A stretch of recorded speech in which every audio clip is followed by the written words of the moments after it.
Hello नमस्कार दोस्तों, 30 minute GS में आपका एक बार फिर से बहुत बहुत स्वागत है। पिछले वीडियो में हमने चर्चा करी थी मुगल काल की पृष्ठभूमि के बारे में और साथ साथ बाबर के बारे में। तो इस वीडियो में हम चर्चा करेंगे हुमायूं के बारे में। तो हुमायूं का पूरा नाम अगर पूछ लें तो नासिरुद्दीन मोहम्मद हुमायूं। जन्म होता है 6 मार्च 1508 ईस्वी को। कहाँ पर? काबुल में। पिता बाबर और माता बाबर की तीसरी बेगम माहिम बेगम के पुत्र थे हुमायूं, और बाबर के 3 अन्य पुत्र थे कामरान, अस्करी और हिंदाल। हुमायूं बाबर का सबसे बड़ा पुत्र था। तो बाबर के 3 अन्य पुत्र आप याद रख सकते हैं, कामरान, अस्करी और हिंदाल। और माता कौन थी हुमायूं की? माहिम बेगम। ठीक है।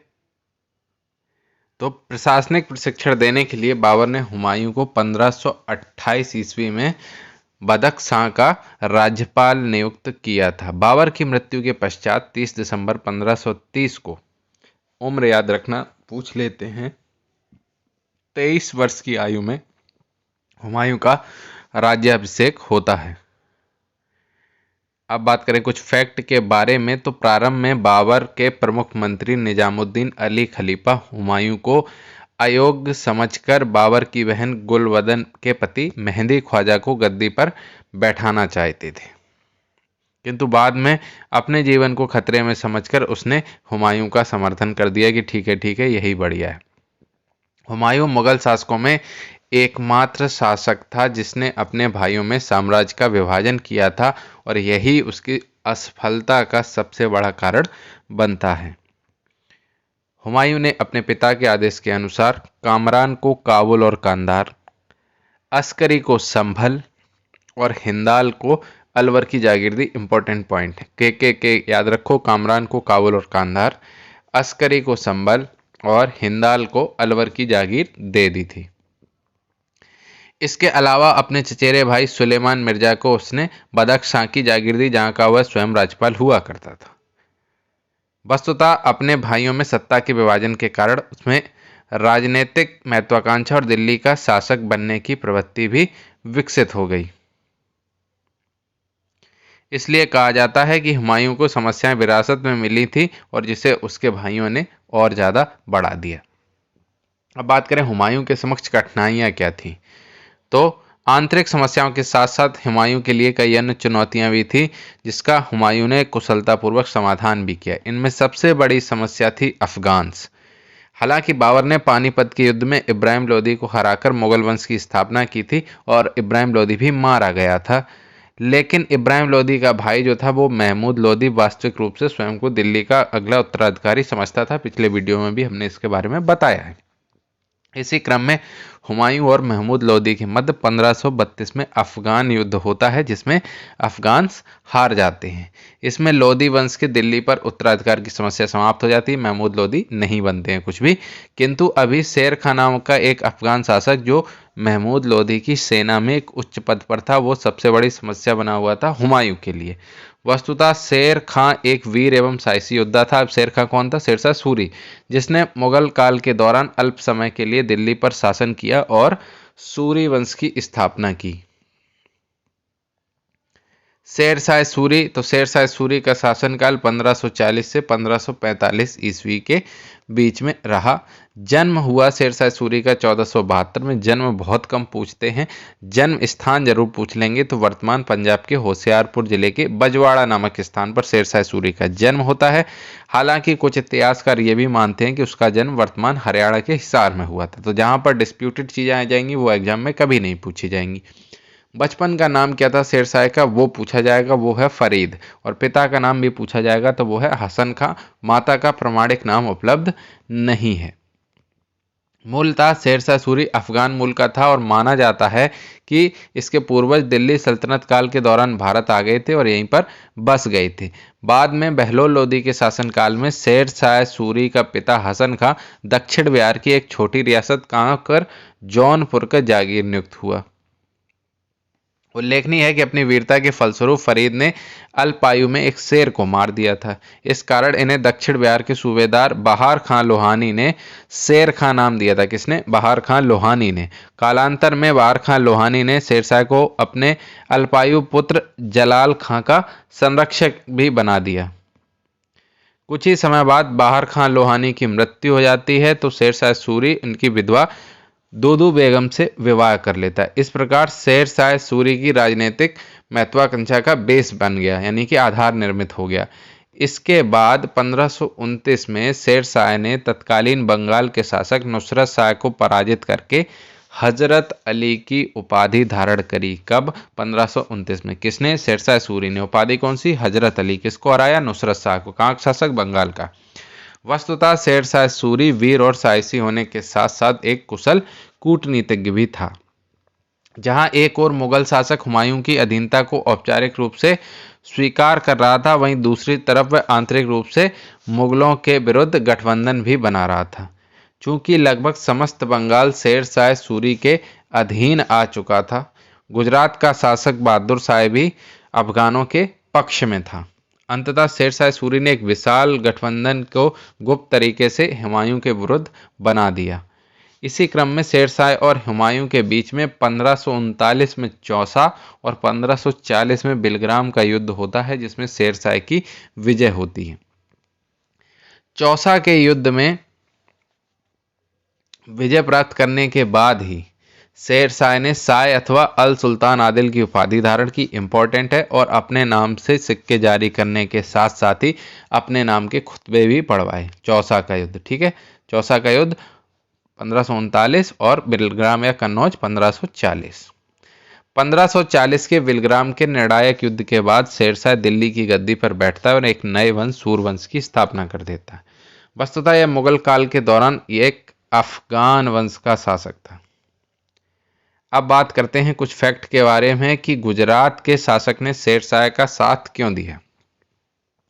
तो गुजरात का शासक जो था बहादुर शाह, उस समय मूलतः प्रारंभ से ही अफगानों का पक्षधर था, क्योंकि अफगानों के प्रति संवेदनशील भौगोलिक अवस्थिति होने के कारण दिल्ली सल्तनत काल के दौरान गुजरात के प्राय सभी शासकों के अफगानों से निकटवर्ती संबंध थे, उसी साइड पड़ता था। अतः गुजरात के शासक बहादुर शाह ने अफगानों अर्थात शेरशाह सूरी का साथ दिया। अब बात करें शेरशाह सूरी की प्रशासनिक व्यवस्था के बारे में। तो शेरशाह का 5 वर्षों का शासनकाल उसकी प्रशासनिक क्षमताओं के लिए जाना जाता है। उसी समय के इतिहासकार अब्बास खां शेरवानी द्वारा लिखित पुस्तक तारीख ए शेरशाही इस पर प्रकाश डालती है। आपको अब्बास खां शेरवानी का नाम याद रखना है।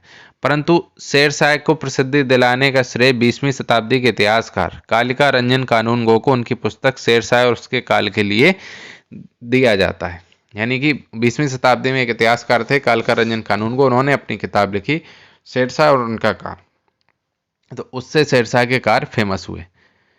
यद्यपि शेरशाह को किसी नई शासन व्यवस्था का सूत्रपात करने वाला शासक नहीं माना जाता है, लेकिन उसने जो पहले से ही विद्यमान शासन व्यवस्था थी उसको नए रूप में प्रचलित किया। शेरशाह की ही शासन व्यवस्था बाद में आगे चलकर अकबर की शासन व्यवस्था का आधार बनती है। इसी कारण शेरशाह को अकबर का अग्रगामी माना जाता है। ये क्वेश्चन बन जाता है। दरअसल अफगानों के समय से ही राजतंत्र कमजोर था। अफगानों में मूलतः जनजातीय स्वतंत्रता की भावना थी, अभी भी देख सकते हैं आप लोग।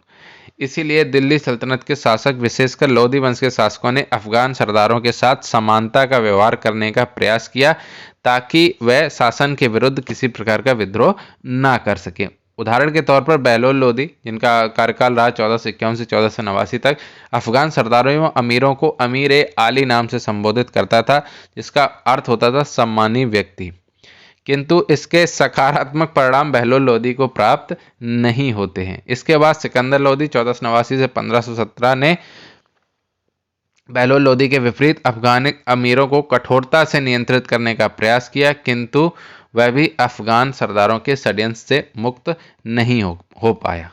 अपने पूर्ववर्ती सुल्तानों के विपरीत शेरशाह सूरी ने न तो अफगान शासकों को कठोरता से नियंत्रित करने का प्रयास किया और न ही उनके साथ उदारतापूर्वक एवं समतापूर्व व्यवहार किया, बल्कि उससे एक कदम आगे चलते हुए शेरशाह सूरी ने राजतंत्र अथवा सत्ता को मजबूत करने का प्रयास किया, यानी केंद्रीकृत करने का प्रयास किया। यह भी एक कारण था कि शेरशाह ने केंद्रीकृत प्रशासनिक व्यवस्था को अपनाया। क्यों? क्योंकि उसके खिलाफ विद्रोह न हो सके। केंद्रीय राज सत्ता मजबूत एवं सुदृढ़ होनी चाहिए, शेरशाह सूरी का मानना था, और इससे कोई अंतर नहीं पड़ता कि सत्ता पर कौन बैठा है। मुख्य लक्ष्य राज्य सत्ता के आदेशों का निष्ठापूर्वक पालन और अपने साम्राज्य पर कड़ा नियंत्रण होना चाहिए। इस प्रकार शेरशाह सूरी ने एक प्रकार से आधुनिक राज्य की अवधारणा को अप्रत्यक्षता अपना लिया था। इतिहासकारों का मत है कि शेरशाह सूरी अलाउद्दीन खिलजी की शासन व्यवस्था के मॉडल से अत्यधिक प्रभावित था, क्योंकि अलाउद्दीन खिलजी ने भी कठोर एवं केंद्रीकृत शासन व्यवस्था का अनुसरण किया था। कुल मिलाकर जितने भी बड़े बड़े साम्राज्य हुए हैं, उन सब ने केंद्रीकृत शासन व्यवस्था का अनुसरण किया है, इतिहास में या वर्तमान में कभी भी। अपने साम्राज्य को संरक्षित रखने एवं उसे सुदृढ़ता प्रदान करने के लिए शेरशाह सूरी ने मिश्रित एवं समन्वित रणनीति को अपनाया। इसके तहत शेरशाह ने कुछ पूर्ववर्ती व्यवस्थाओं को उनके मूल रूप में और कुछ में थोड़ा सा संशोधन करके अपनाया। अब बात करते हैं शेरशाह सूरी द्वारा कुछ डिपार्टमेंट जो बनाए गए, जैसे दीवान वजारत। तो यह भू राजस्व यानी कि लैंड रेवेन्यू कलेक्शन के निर्धारण एवं वसूली से संबंधित विभाग था। शेरशाह ने सासाराम के भू राजस्व के प्रबंधन में अनुभव प्राप्त किया था, और इस कारण इस विभाग में शेरशाह का हस्तक्षेप अधिक था। कौन सा? दीवान वजारत। अब बात करें दीवान आरिज की, इंपॉर्टेंट है। ये सैनिकों की नियुक्ति, प्रशिक्षण और वेतन से संबंधित था। शेरशाह ने दाग एवं हुलिया की पद्धति पुनर्जीवित की। इससे पहले किसने बनाया? अलाउद्दीन खिलजी ने दाग और हुलिया व्यवस्था शुरू करी। अब बात करें दीवान इंसा की, तो यह पत्राचार से संबंधित था। शाही घोषणा पत्र, संदेशों के अभिलेख, राज्यपालों तथा अन्य स्थानीय अधिकारियों के पत्राचार रखना दीवान इंसा विभाग का कार्य हुआ करता था। अब बात करें दीवान रसालत, तो ये धर्म से संबंधित विभाग था। और दीवान कज़ा, जो मैंने पहले भी बताया है, जो टर्मिनोलॉजी का वीडियो आप जाके देख सकते हैं, न्याय विभाग का प्रमुख था दीवान कज़ा। इन सभी विभागों एवं पदाधिकारियों को शेरशाह ने इनके मूल स्वरूप में ही विद्यमान रखा। इसका मतलब यह हुआ कि शेरशाह ने दिल्ली पर शासन स्थापित करने के बाद एक अति केंद्रित प्रशासनिक व्यवस्था को अपनाया, जिसका पूरा कंट्रोल शेरशाह के हाथ में था। तत्कालीन परिस्थितियों में स्वयं के व्यक्तिगत अनुभव के आधार पर शेरशाह को लगा कि यही व्यवस्था सबसे उचित है। शेरशाह ने केंद्र को प्रांतों में, प्रांतों को जिलों में, जिलों को तहसील और तहसील को ग्रामों में विभक्त किया। प्रांतों को सूबा, जिले को सरकार और तहसील को परगना की संज्ञा दी जाती। प्रांत मतलब सूबा, जिला मतलब सरकार और तहसील मतलब परगना। बंगाल के महत्व को समझते हुए शेरशाह ने अकेले बंगाल को ही 19 सरकारों में विभक्त किया था। अभी भी बंगाल में कई जिले हैं या तहसीलें, उनको परगना नाम से जाना जाता है, क्योंकि बंगाल दिल्ली से अपेक्षाकृत अधिक दूरी पर था, अतः अपने विरुद्ध किसी भी गठबंधन की संभावना को स्वीकार करते हुए उसने बंगाल को कई छोटे छोटे टुकड़ों में, यानी कि छोटे छोटे परगनों सरकारों में विभक्त कर दिया। और कितने? 19 सरकारों में विभक्त कर दिया। शेरशाह ने ही प्रांतों में सैनिक गवर्नरों की नियुक्ति करने की रीति का प्रचलन किया, और उस समय प्रांत के प्रमुख अधिकारी को फौजदार कहा जाता था, जो सैन्य वर्ग से आता था। प्रत्येक सरकार यानी कि जिले का प्रशासन एक सैन्य अधिकारी के माध्यम से किया जाता था, जिसे आमीर ए बंगाल अथवा सिकदारान यानी कि फौजदार कहा जाता था। इंपॉर्टेंट पॉइंट, यह अधिकारी सामान्यतः प्रशासन के लिए उत्तरदायी था और सीधे सीधे शेरशाह को रिपोर्ट करता था। एक मुंसिफान नामक न्यायिक अधिकारी की भी नियुक्ति की जाती थी। इंपॉर्टेंट, इस प्रकार शेरशाह सूरी की प्रशासनिक व्यवस्था में कार्यपालिका एवं न्यायपालिका के पृथक्करण के अप्रत्यक्ष संकेत मिलते हैं। क्यों? क्योंकि देखो आपको मिल रहा है मुंसिफान, जो कि एक न्यायिक अधिकारी भी है। इसी प्रकार तहसील अर्थात जिसको परगना कहा जाता था, परगने में सिकदार, मुंसिफ, कारकून, खजानदार जैसे अधिकारियों की भी नियुक्ति की। परगने में एक सिकदार, एक मुंसिफ, एक फातेदार और 2 कारकून हुआ करते थे। सिकदार के साथ एक सैनिक दस्ता होता था और उसका कार्य परगने में शांति व्यवस्था बनाए रखनी होती थी। मुंसिफ का कार्य दीवानी मुकदमों का निर्णय करना तथा भूमि की नाप एवं लगान की व्यवस्था करना हुआ करता था। अब इंपॉर्टेंट है, फातेदार, खजांची तथा कारकुन का कार्य उपयुक्त समस्त कार्यों का लेखा जोखा रखना होता था। शेरशाह सूरी ने ग्राम की परंपरागत व्यवस्था में कोई परिवर्तन नहीं किया और ग्रामीण स्तर पर मुकद्दम अथवा चौधरी प्रमुख अधिकारी हुआ करते थे। मुकद्दम को ही गांव की सुरक्षा और सफाई आदि का प्रबंधन करने का जिम्मा सौंपा गया था। प्रशासनिक व्यवस्था का इस प्रकार से सुस्पष्ट विभाजन मूलतः आधुनिक शासन प्रणाली से समांतर रखता। जैसे एक सबसे बड़ा केंद्र था, केंद्र से छोटा सूबा था, सूबे से छोटा सरकार था यानी कि जिला, और उससे छोटा तहसील यानी परगना, और परगना से छोटा ग्राम। ये क्रम आता है। इस व्यवस्था को शेरशाह द्वारा अपनाने का प्रमुख उद्देश्य अपने साम्राज्य में किसी शक्तिशाली गठबंधन अथवा व्यक्तित्व को विकसित करने से रोकना था।